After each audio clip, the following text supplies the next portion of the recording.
Excellences, Monseigneur l'archevêque, chers frères et sœurs, je vous salue pour votre présence à cette soirée qui nous réconforte dans nos situations.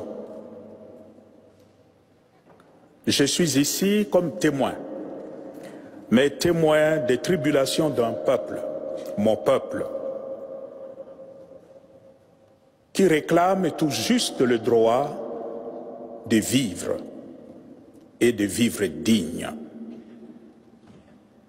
C'est la situation qui prévaut au Congo, un pays immensément riche, considéré comme un scandale géologique, et où vit un peuple extrêmement pauvre, malheureux.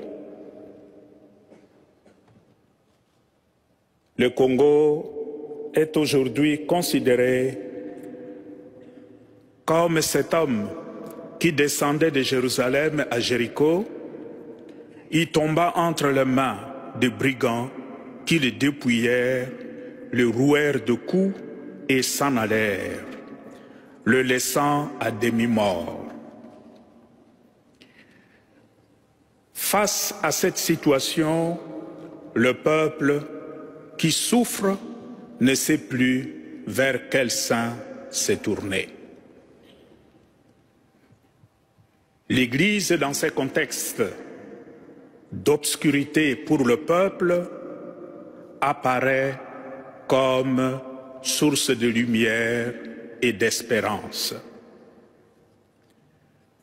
L'Église catholique a constaté au Congo que le malheur du peuple est dû tout simplement au mauvais cœur de l'homme. Ceux qui nous dirigent, qui sont au service des grandes puissances, des grandes compagnies minières de par le monde, se comportent vraiment comme des prédateurs. L'Église a choisi de se mettre du côté de son peuple pour panser ses plaies. C'est ainsi que l'Église catholique au Congo gère plus ou moins 50% des infrastructures éducationnelles et sanitaires.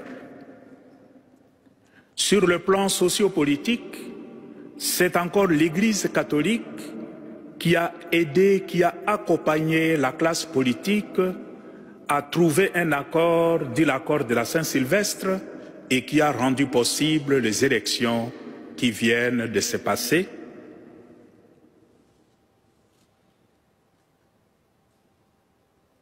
Cette situation, ces choix de l'Église lui attirent énormément d'ennuis. Parce que ceux qui font souffrir le peuple n'acceptent pas le rôle de l'Église. Nous avons enregistré l'année passée plusieurs morts lors des manifestations pour la démocratie des hommes, des femmes et des enfants qui réclamaient juste le droit d'aller voter. L'attitude de l'Église est motivée par cette conviction que la foi est d'abord un engagement, et un engagement aux côtés de ceux qui souffrent, aux côtés de ceux qui sont déconsidérés, aux côtés de ceux qui crient leur détresse vers le Seigneur. Et le Seigneur écoute plus le cri plaintif des malheureux que la belle musique des puissants de ce monde. Dans cet engagement, l'Église, à travers des prêtres, des consacrés et de laïcs, donne le témoignage d'une foi qui porte de fruits. Beaucoup de sang ont coulé au Congo et vous avez entendu dans la présentation des jeunes filles qui sont tuées devant nos églises, des enfants qui sont tués tout simplement parce qu'au nom de leur foi, ils réclament le droit de vivre en tant qu'un être humain de vivre comme Dieu le veut. Je suis ici au milieu de vous pour demander de continuer à nous soutenir dans notre combat pour plus de dignité, pour plus de considération pour l'homme congolais.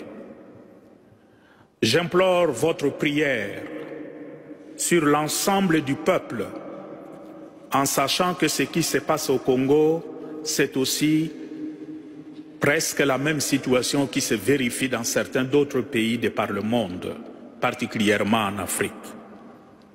Priez surtout pour les pasteurs. Notre prise de position nous met directement en confrontation avec le puissant de ce monde, surtout dans notre pays. Parce que notre foi nous dit, quelle que soit la longueur de la nuit, le jour finira par se lever. Et fort de cette conviction, nous prions, nous implorons le Seigneur qu'il nous aide pour que ce soleil s'élève le plus tôt pour notre peuple. Merci à vous pour le soutien que nous recevons déjà à travers les organisations qui nous donnent un coup de main, et ce soir en particulier, c'est l'aide à l'Église en détresse. C'est une façon d'aider vos frères et sœurs qui vivent ces tribulations à cause du mauvais cœur de l'être humain. Merci.